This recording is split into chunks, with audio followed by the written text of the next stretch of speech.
caaxaan dara, amul ci mbóosóor dara, te it bëggul caaxaan bëggul mbóosóor du ko def. kooku mooy cheikhul islam radiallahu taala anhu, muy koo xam ne biiram ñi biteem weexee tàll rafet noonu la biiram rafete itam. amul dara loo xam ne dana ci nekk rus kenn fekk ko ci wala mu bañ kenn fekk ko ci. bañ na ko ba buntu ne sax daaw tëju lu mu guddi guddi wax ne salaamaaleykum bisimilah rek ngay ubbi, soo ubbee ci ni nga ko war a fekkee rek noonu nga ko war a fekkee. kooku nag ku muy soroy teef am nga responsabilité bu rëy. booy wax ak nit ñi jëfam jikkoom war na ca feeñ, booy jëf ak nit ñi jikkoom war na ca feeñ. waaye am na yenn comportement yu gis ci yenn taalibe yi léegi wax dëgg yàlla naxee ko nit ñi pour ñu gëm la bëgg la jox la seen wërsëg loolu rek la, waaye loolu baaxul te itam nañ ko bàyyi amul benn njëriñ. nit ki na def li yonent wax sabab lu leen te rafetal utin. waaye loo yaakaar ne boo ko waxee da nga nax nit ñi ñu jox la dara rek nga dem maa bëgg bàyyi ak maa lii maa la yooyu du dëgg. waaw waxtaan nag bàyyi daana wax ne kànd gu nar a baax waxante dëgg du ko yàq. bëgg bàyyi baax na lool waaye na wér ci yow nekk sa xol jarul wax boobaa ñëpp danañ ko xam.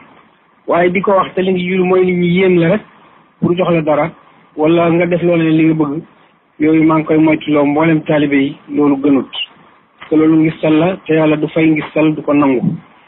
nañ bëgg bàyyi te def ko roy téef ni ñu koy royee. nañ xam lim daan def ñi di ko def, xam lim daan wax ñi di ko wax, lépp lu mu daan bañ nañ ko bañ. nañ fexe ba lépp loo xam ne lu tuuti la ku ko gis ci nit mën ngaa xeeb borom, nañ fexe ba loolu buñ ko askan benn taalibe bàyyi te buñ ko utal benn tur di ko tuddee nag ba foog ne mën na koo rafetal dégg nga ba tax mu aju ci bàyyi déedéet loolu amut. waaw ak tur wuñ ko mën a tuddee rek caaxaan la, ak tur wuñ ko mën a tuddee rek caaxaan la, dëgg la. loolu mooy li am te it mooy la xew. te itam maa ngi wax ñu ñuy tuddee ay muqaddam ci Sénégal, Banjul, Ndakaaru, feneen nañ dem jàngi. nit ki balaa nekk ilimaan dafay nekk maamoon, dafay xam sarti kilimaan njëkk. waaye ne la muqaddam nga jàngoo dara dégg nga ngay réeral nit ñi. d'accord ku jël ci ustaadu tarbiya lakkan ko ustaadu tarbiya yi te bu ko réeral bu ko sànni, waaye yemal foofu. waaye li nga xamut ku la ko laaj misulet bi la adri loolu la Imaam Maalik wax mu ne genn wàllu xam-xam mooy xaw ma ko. lu nga laaj boo ko xamul neen xaw ma ko. waaye di sànq nit ñi di leen réeral di leen defal ay fatwa yoo xam ne loolu da nga leen di réeral. ku ko def yaa ngi jaay sa ngor, yaa ngi jaay sa diine, te boo fexee yàlla mën nga ci amante ak moom.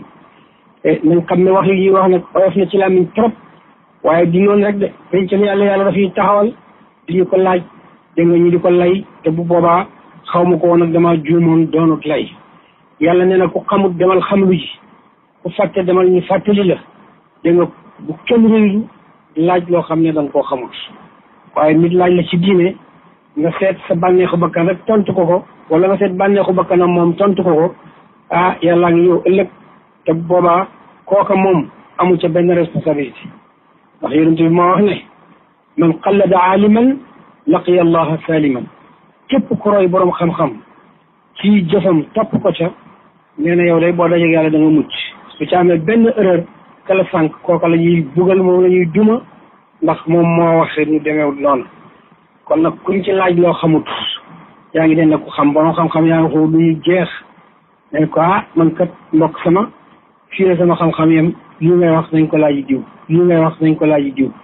dara du la ci fekk kooku dafay tax mu gën laa naw, gën laa fa ko xam ne itam yow nit ko sérieux nga.